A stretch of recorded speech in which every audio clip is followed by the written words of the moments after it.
But He will not settle for anything less than your all. Yung puso mo.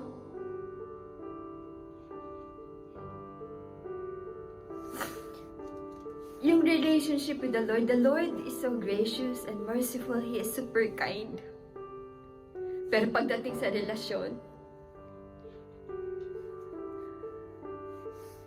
He will be requiring buong puso mo.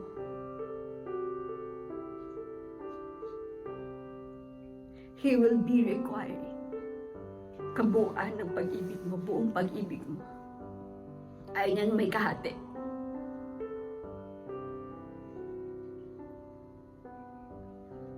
So you have to decide how much of Jesus you want sa buhay mo. The Lord is dead serious sa atin. Di natin siya pwedeng lukuhin.